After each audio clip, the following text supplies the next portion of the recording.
अस्सलाम वालेकुम स्टूडेंट्स, मैं हूं एहसान और आज हमारे पास टॉपिक ऑफ डिस्कशन जो है वो होने वाला है एक टॉपिक जिसका नाम है कंट्रोल। क्या है?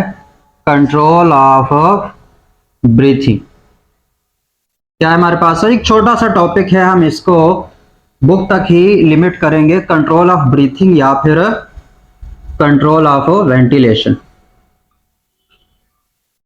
ठीक है, देखो बच्चों, जब हमने किया था मैकेनिज्म ऑफ ब्रीथिंग, तो मैकेनिज्म ऑफ ब्रीथिंग में हमने ये देखा था कि कैसे इंटरकॉस्टल मसल्स और कैसे डायफ्राम जो है उनके मूवमेंट से, उनके एक्शन से कैसे हमारे पास इंस्पिरेशन और एक्सपिरेशन होती है। ठीक है, तो अब इस रेस्पिरेशन के इस रेस्पिरेशन के प्रोसेस को कंट्रोल, क्या हमारी बॉडी का कौन सा पार्ट है जो कि रेस्पिरेशन को कंट्रोल करता है? तो ऑब्वियसली क्या है हमारे पास? ब्रेन है। तो ब्रेन वो ऑर्गन है जो कि हमारे पास जितने भी बॉडी फंक्शंस हैं उसको कंट्रोल करने के लिए हमारे पास ब्रेन होता है। तो ब्रीथिंग को भी ब्रेन ही कंट्रोल करता है। अब ब्रेन कैसे कंट्रोल करते हैं, इसको समझने से पहले हमें दो तरह के मूवमेंट्स जो हैं वो समझने पड़ेंगे। एक है हमारे पास वॉलेंट्री एक्शंस या वॉलेंट्री मूवमेंट्स, और एक है हमारे पास इनवॉलेंट्री मूवमेंट्स। क्या हमारे पास? एक है वॉलेंट्री मूवमेंट्स और एक है हमारे पास इनवॉलेंट्री मूवमेंट्स। इसको भी पूरा लिख लेते हैं, वॉलेंट्री मूवमेंट्स और इनवॉलेंट्री मूवमेंट्स। तो अब इन दोनों में पहले तो फर्क देखना है कि हमारे बॉडी में दो तरह की मूवमेंट्स होती हैं, एक हमारे पास वॉलेंट्री, एक हमारे पास इनवॉलेंट्री। तो इसका मतलब क्या होगा? वॉलेंट्री मूवमेंट्स याद रखना वो वाले मूवमेंट्स होंगे हमारे बॉडी के जिसको हम कंट्रोल कर सकते हैं। मतलब ओवरऑल तो ब्रेन जो है वो पूरी बॉडी को कंट्रोल कर ही रहा है। उनमें से भी कुछ एक्शंस ऐसे हैं जिनको हम चाहे तो यूज करें, चाहे तो यूज ना करें। जबकि कुछ एक्शंस कुछ हमारे पास मूवमेंट्स ऐसे होंगे जिनको हम कंट्रोल नहीं कर सकते। चाहे हम सो रहे हो, चाहे हम बेहोश हो, चाहे हम कुछ भी हो रहा हो, लेकिन वो मूवमेंट्स जो हैं वो हो रही होती है।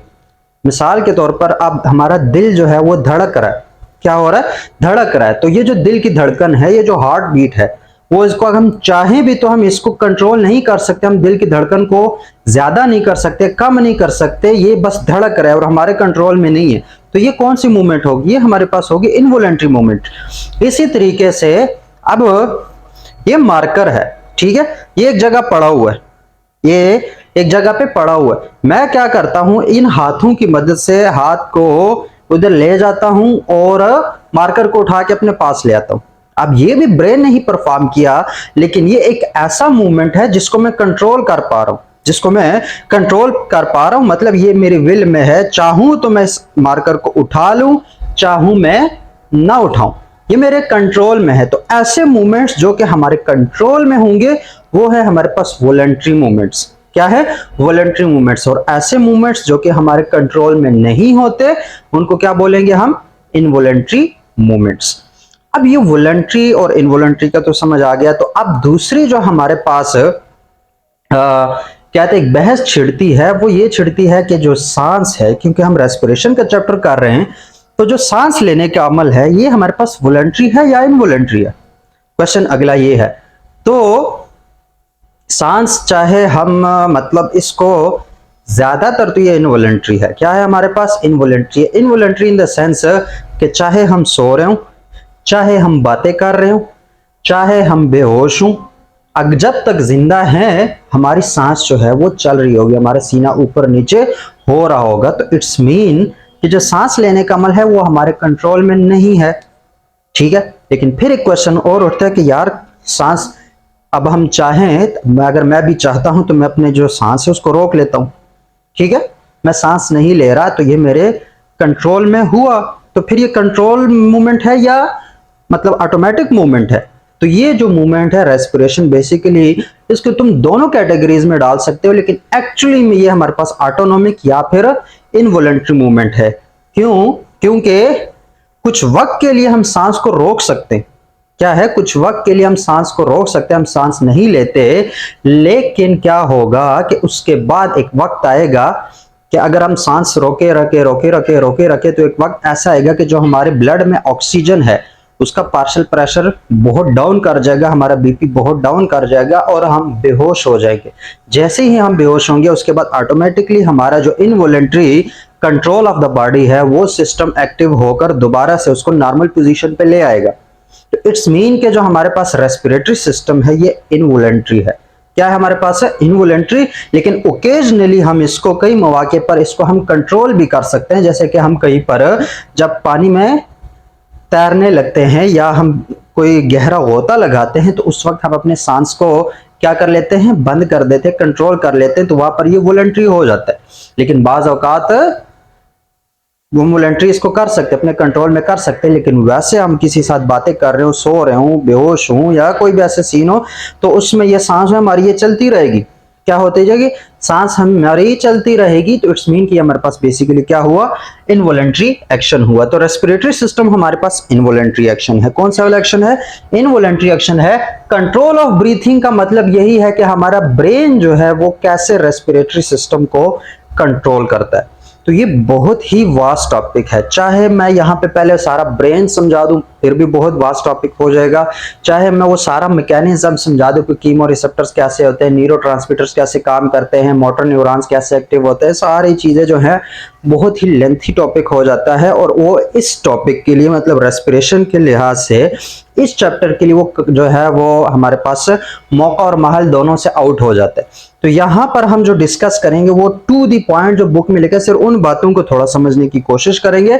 बाकी जो स्ट्रक्चर ऑफ ब्रेन है या ब्रेन पार्ट्स हैं या उसके जो फंक्शंस है वो इंशाल्लाह हम नर्वस कोऑर्डिनेशन के चैप्टर में फिर इसको कंप्लीटली हम नर्वस सिस्टम को समझने जा रहे हैं इंशाल्लाह, तो वहां पर उसको देख लेंगे। ठीक है, तो अभी के लिए हम क्या करेंगे, अभी मैं ब्रेन को थोड़ा सा डिस्कस कर लूं क्योंकि ब्रेन के कुछ पार्ट्स हैं जिनको उस टॉपिक के अंदर मेंशन किया गया है और उन पार्ट्स को समझने के लिए हमें पहले ब्रेन के बारे में थोड़ी बहुत जो समझबूझ है वो होनी चाहिए। तो ब्रेन देखो सिंपली हमने मैट्रिक में कुछ ना कुछ तो पढ़ा है ब्रेन के बारे में कि जो ब्रेन है वो आप लोगों के बेसिकली उसके 3 पार्ट्स है, फोर ब्रेन, मिड ब्रेन और हाइंड ब्रेन। ठीक है, इतना तो पता है, क्या इतना पता है। तो यहीं से हम थोड़ा सा स्टार्ट लेंगे और उसके बाद पहले ब्रेन का जो स्ट्रक्चर है ना उसको थोड़ा सा समझ लेते हैं। उसके जो इंपॉर्टेंट हमारे पास पार्ट्स हैं जो कि ब्रीथिंग में इन्वॉल्व होते हैं या जो कि टॉपिक में मेंशन किए गए उनको थोड़ा सा समझेंगे और फिर ब्रीथिंग कंट्रोल पे आ जाए। तो इसमें कोई मुश्किल काम नहीं है। तो पहले देखो यहाँ पे मैं यहां से शुरू करता हूं, ठीक है, यहां से ऐसे शुरू कर लेता हूं। आप सोच रहे हो कि ये क्या बन रहा है, ठीक है, यहां से मैं इसको शुरू कर लेता हूं। ये सिंपली मैंने लिम्बिक सिस्टम ही बनाया है, कुछ और चीज नहीं है। और इसके बाद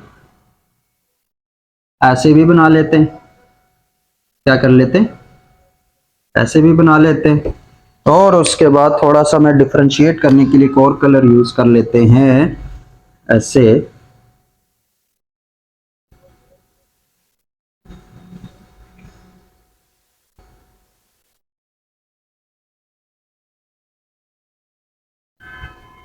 आप जिन्होंने ब्रेन ऑलरेडी थोड़ा सा पढ़ा हुआ है उनको समझ आ रही होगी कि ये कौन कौन से पार्ट्स जो हैं वो बन रहे हैं। ठीक है, बाकी इसको हम बड़ी डिटेल से इंशाल्लाह समझने जा रहे हैं कब, नर्वस कोऑर्डिनेशन वाले चैप्टर में। लेकिन यहाँ पे जो थोड़ी बातें हैं वो समझनी लाजमी हो जाती हैं। सो यहाँ से मैंने एक छोटा मतलब अजीब सा एक थोड़ा सा हमारा दिमाग जो है वो बना लिया है और इसमें थोड़े से मैं शेडिंग कर लेता हूं ताकि थोड़ा सा ये डिफरेंशिएट हो जाए। ठीक है, मैं इसको ऐसे कर लेता हूं और एक ये पार्ट हो गया। ठीक है, एक ये पार्ट है सारा, इसको हम काला कर लेते हैं।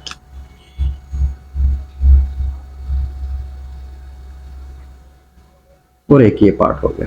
ठीक है, ये मैंने एक दिमाग बना लिया है, पता नहीं इंसान का तो लग नहीं रहा, लेकिन बस इसके पार्ट्स जो हैं उसको थोड़ा सा समझो कि हमने कहा था कि जो ब्रेन है उसके बेसिकली कितने पार्ट्स हैं। ब्रेन के बेसिकली इसको हम 3 पार्ट्स में डिवाइड करते हैं। कौन कौन से, फोर ब्रेन, क्या है हमारे पास, फोर ब्रेन, फिर मिड ब्रेन और हाइंड ब्रेन। ठीक हो गया।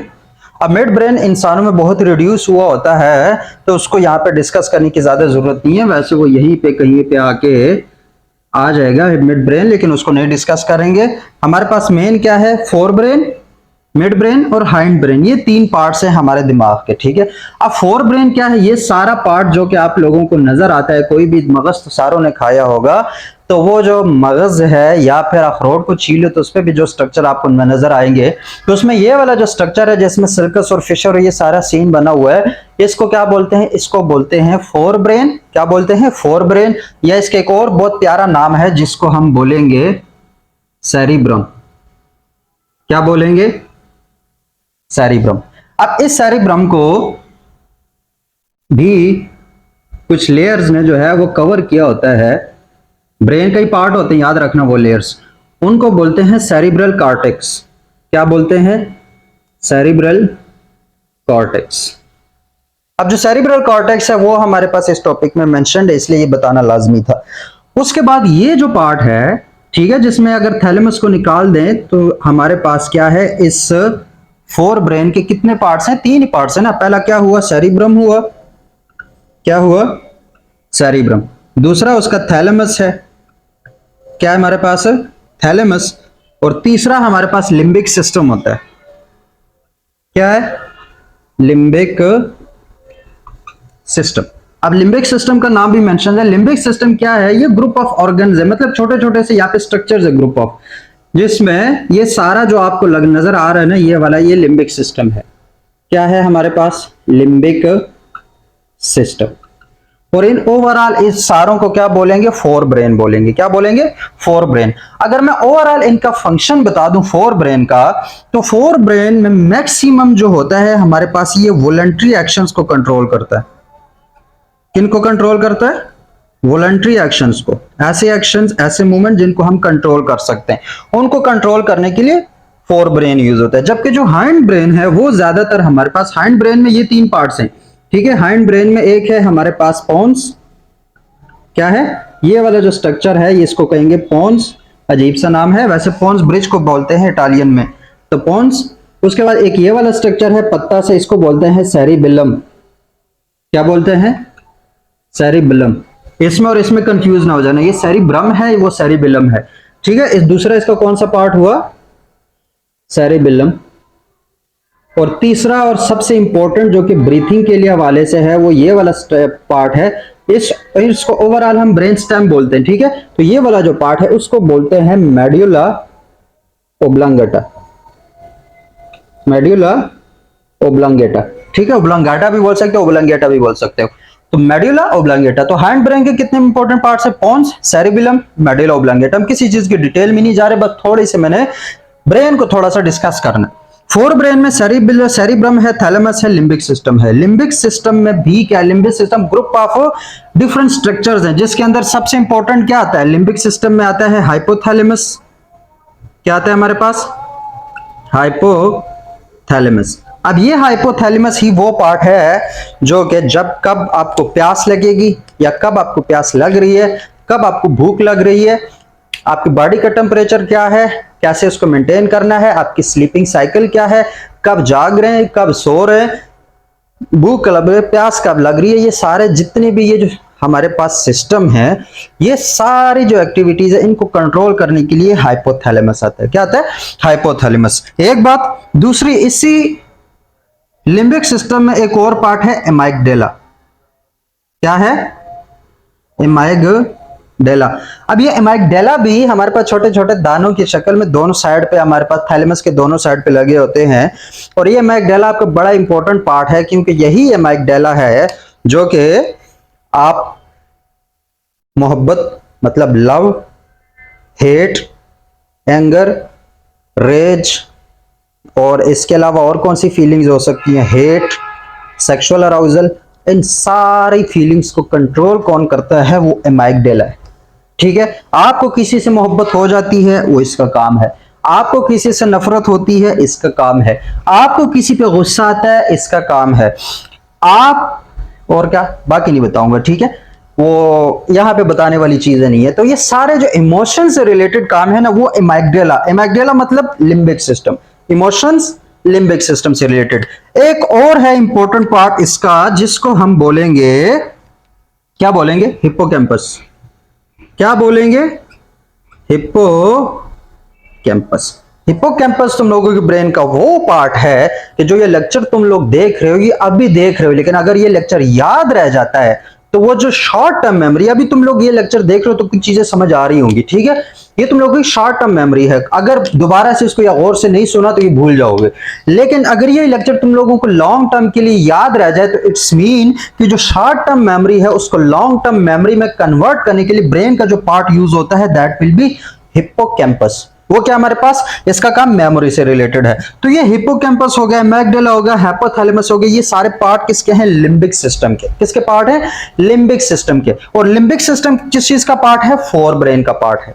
किस चीज का पार्ट है, फोर ब्रेन का पार्ट है। और मैंने कहा कि ये सारी चीजें जो है मैक्सिमम आपके जो वॉलेंट्री एक्शंस हैं, ऐसे एक्शन जिनको आप कंट्रोल कर सकते हैं, वो हमारे पास कौन रेगुलेट कर रहे होते हैं, फोर ब्रेन रेगुलेट करता है। अब ये जो फोर ब्रेन, मैक्सिमम जो आप लोगों को ब्रेन में पार्ट नजर आते हैं वो फोर ब्रेन ही है। लार्जेस्ट पार्ट अगर ब्रेन में भी है तो वो सेरिब्रम है, ये वाला जो पार्ट है। बाकी तो ये हमारे पास थैलेमस और ये लिम्बिक सिस्टम, आप किसी चीज की डीप में नहीं जा रहे, वो तो ये छोटा सा अंदर से पार्ट होता है। ये जो मेन आपको ये लिपिड्स के ये सारी चीजें नजर आ रही हैं, दैट इज बेसिकली सेरिब्रम। और cerebrum is the largest part of the brain. क्या है, सेरिब्रम, ये जो ऊपर आप लोगों को नजर आता है। अब अगर इस सेरिब्रम को थोड़ा सा और हम डिफाइन करें तो ये ब्रेन है। अब इस सेरिब्रम के बेसिकली हमारे पास हेमिस्फीयर्स के हवाले से दो हेमिस्फीयर्स होते हैं, एक राइट में और एक ये मेरे पास राइट है, ये मेरे पास लेफ्ट है, ठीक है। जो राइट सेरिब्रल हेमिस्फीयर है वो लेफ्ट बॉडी को कंट्रोल कर रहा होगा, और जो हमारे पास लेफ्ट सेरिब्रल हेमिस्फीयर है वो राइट बॉडी को जो है वो कंट्रोल कर रहा होता है। इसको हम ब्रेन के हवाले से देखेंगे उस वक्त। बाकी इसके और भी पार्ट्स हैं, मतलब मैं आपके सामने हूं, ऐसे खड़ा हूं, आप मुझसे लेटरल व्यू दे रहे हैं, ठीक है, मैं आप लेटरल साइड पे हूं, तो ये मेरे पास सारा सेरिब्रम है, ठीक है। इस खोपड़ी के अंदर सारा क्या होगा, सेरिब्रम। तो इस सेरिब्रम में बिल फर्ज मेरा मुंह इसी साइड पे है, तो इस सेरिब्रम में ये वाला जो पार्ट है सारा, इसको क्या बोलते हैं, ये चार लोब्स होते हैं, सेरिब्रम की चार लोब्स हैं। तो ये जो हमारे पास सामने वाला पार्ट है होता है ये वाला, इसको बोलते हैं फ्रंटल लोब। क्या बोलते हैं, फ्रंटल लोब, ठीक हो गया। हर हेमिस्फीयर की बात करो, मतलब इधर भी इधर भी, इस जो आधे वाला हेमिस्फीयर है इसका भी फ्रंटल लोब होगा, चारों लोब्स होंगे, और दूसरे वाले की भी चारों लोब्स होंगे, लेकिन जो सामने वाला होगा वो फ्रंटल लोब है, ठीक है। फिर एक साइड पे होगा, ये जो कनपट्टी के ऊपर ये वाला जो लोब नजर आ रहा है, दिमाग का ये पार्ट, इसको बोलते हैं टेम्पोरल लोब। इसको क्या बोलते हैं, टेम्पोरल लोब। फिर एक ये वाला पार्ट है, ठीक है, ये वाला, इसको बोलते हैं पैराइटल लोब। हेमिस्फीयर्स में ये सेरिब्रम की पार्ट है, इसमें यहाँ पे ब्रेन जो होगा उसको बोलते हैं पैराइटल लोब। और एक ये वाला पार्ट है, ठीक है, इस पार्ट को बोलते हैं ऑक्सीपिटल लोब। क्या बोलते हैं इसको, ऑक्सीपिटल लोब। तो चार तरह के लोब्स हो गए, एक फ्रंटल लोब है, दूसरा क्या था, टेम्पोरल लोब, टेम्पोरल लोब, तीसरा क्या था, पैराइटल लोब, जो भी स्पेलिंग है, पैराइटल लोब, और आखिरी क्या था, ऑक्सीपिटल लोब, ठीक हो गया। फंक्शन उसके हम बाद में देखें, अभी सिर्फ पार्ट्स जो है वो बताने के लिए लाजमी थे।